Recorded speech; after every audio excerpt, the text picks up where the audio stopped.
is for every business owner. If you're a business owner, this story is for you. Now, this man said that he wants to warn his fellow business owners, especially those that have hotels. If you have hotel, this story is for you. Kindly listen to the end and learn from this man's experience.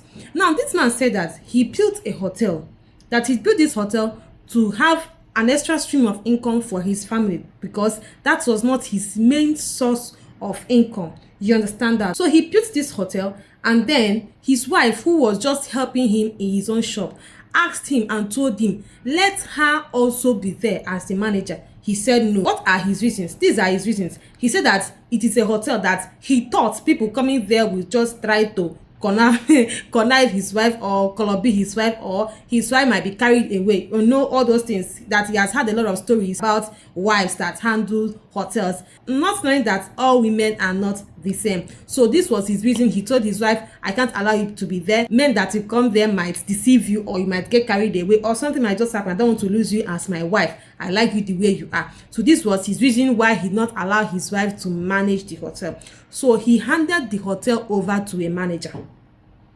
Remember, he has a business, and he said that his business generates income heavily for him. That it is from that business that he got enough money to build this hotel. You can imagine what kind of business. So obviously he has no time to come and sit down in this hotel and manage this hotel. That the person that would have managed this hotel very well and there will be no stories was and is still his wife. But because he had advice from his fellow friends, let me just tell the truth. He said that his fellow friends advised him not to allow his wife handle the hotel, that his wife might get carried away, or people might just deceive her, or they'll just be her one corner. You understand that kind of thing? So that was why he did not allow his wife to manage the hotel. So he himself did not have enough time to manage the hotel as well, because he travels all around the countries to get goods, attend the customers, attend to big customers that sell in wholesales, because he's not just a wholesaler, he supplies to wholesalers as well, not just to retailers only.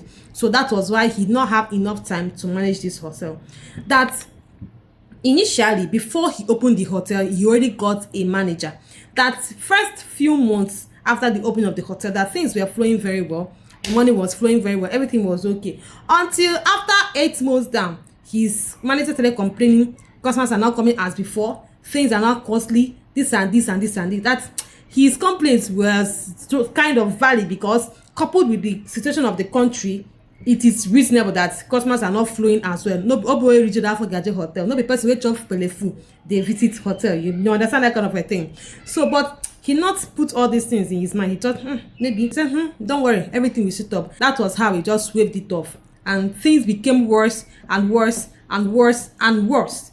Until one day he called his manager. He asked his manager, what do you think? Should I shut down this hotel, or should I still be managing it like that? Because income is lesser than the expenses.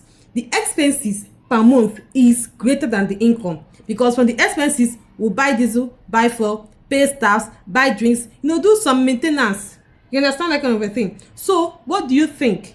Do you think it will get better? The manager told him, sir, I don't know what to tell you. I don't know anything to tell you for now. But let's just be seeing how it goes. That this thing has been going on for almost 2 years. Until one day, his manager called him and told him that, sir, please, I don't think I can work again. I have another business I want to start.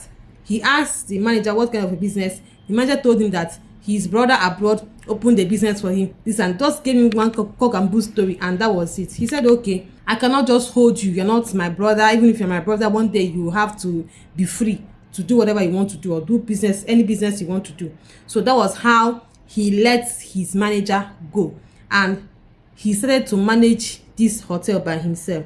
That's what he did, was that he now shared the management with the wife. According to the advice, or according to what his friends told him, he now devised a means to make his wife not to stay there till evening, or stay there for a long time. That people or men will now come and see his wife. You understand? So he now tried to share the management of the hotel with his wife. He said that the first week they managed this hotel by themselves, that they made a huge amount of money, unlike the money that his previous manager will give him for a month. that they made more than it in a week, just 1 week. He was like, the market all of a sudden turn around. What is happening? That in less than 2 weeks, he was invited to an hotel opening by his friend. That his friend told him that his one mighty hotel that will be opened by this weekend. Come and see.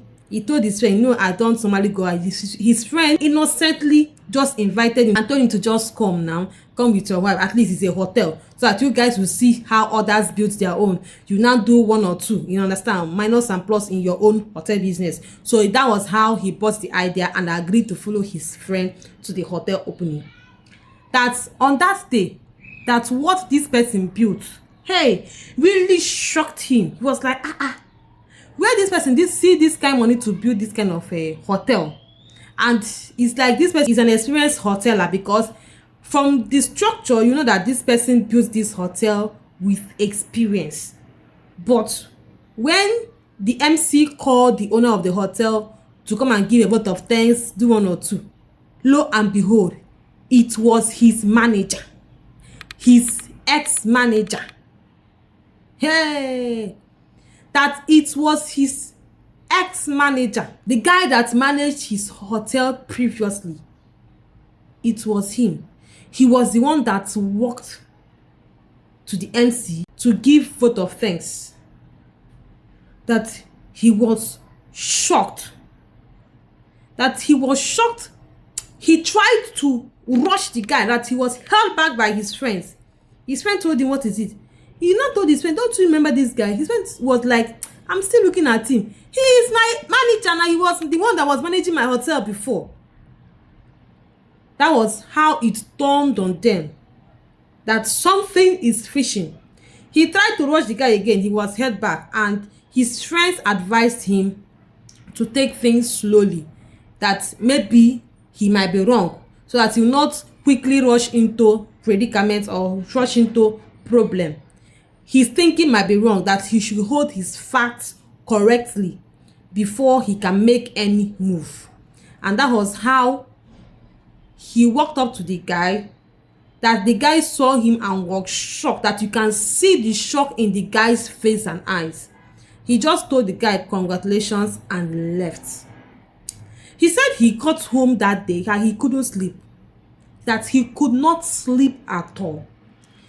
The next day, the early morning, he left everything he was about to do, left everything he was about to attend, and took his wife to that hotel. Called the remaining staffs, because he said that when the guy was leaving, that he left, that few staffs left with him. It's not that they followed him, but the week he left, within that week, about 10 to 12 staffs left instantly. You understand? So it was the remaining ones that he now called them and was like, I want you guys to tell me the truth. What has been happening in this hotel while your previous manager was managing, and now that I am here? That none of them could speak, that none of them gave him a valid answer. He dismissed them and secretly called the one that his conscience told him to call. That person would tell him everything that was happening before he took over. That he called that person into his office, that it was that person that downloaded every single thing that have been happening in his hotel. It was then that he now realized that the money his previous manager used to tell him that they make is just like, if you divide the money they make in a month into 20, the manager will just tell him 1. And that 1 will be lesser than the monthly expenses. That the way this guy did this thing, he did not even do it with conscience. You are collecting somebody's money. The money you are giving that person as a return cannot even cater for the monthly expenses. You don't even get conscience. Some people don't get conscience at all. You did not check. The person will still pay you as a manager. He will pay you salary, pay other staffs, do some maintenance, buy diesel, buy fuel, do so many things. From that same money, will not cater the monthly expenses.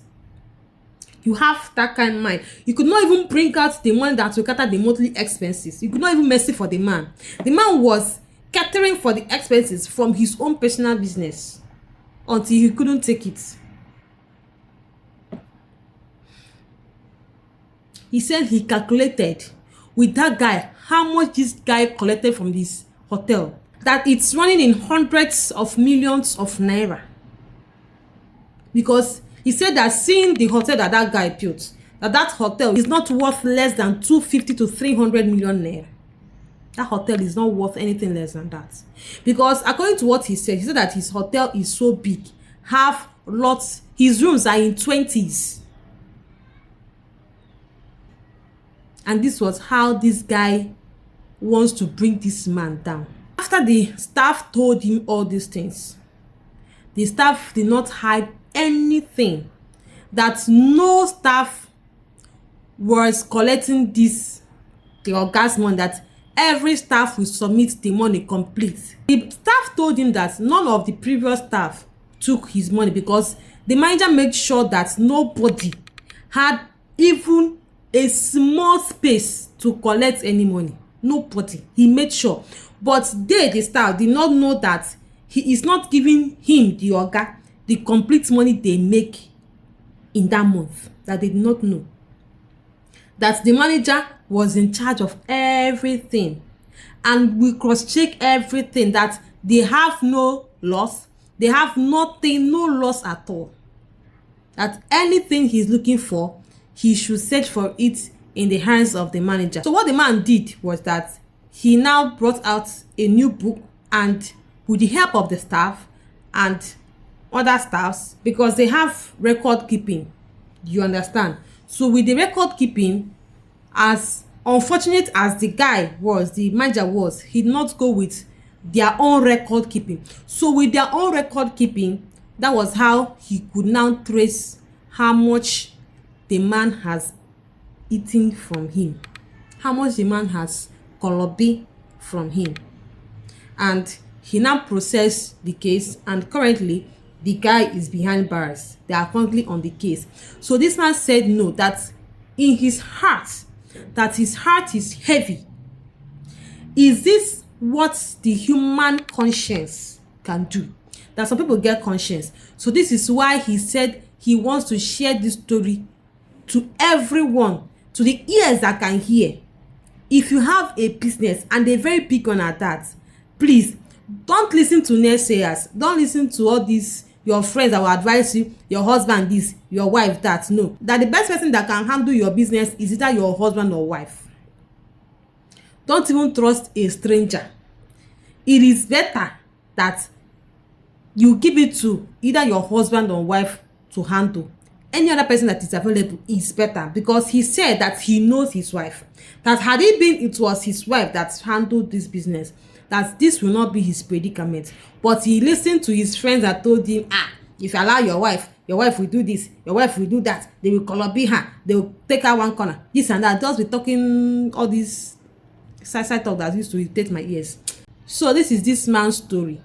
If you're not the sound of my voice, listen to his advice. He's advising everybody. Don't listen to your friend's advice when you want to open a business. Don't listen to them. Especially the wayward ones, because it's the wayward ones that will give you nonsense advice. And don't be empty-headed to heed to their advice. I hope you get that. And I hope this story finds you well, and I hope you learn a lot from it. Thank you so much for listening to this story. My name is Kenneth. Kindly give us a DM if you have any stories to share. If you have any life challenge or anything that is disturbing you at all, that you want people to advise you or you want people to learn from, I'm just a DM away. Kindly give me a DM today. See you in another story. Bye for now.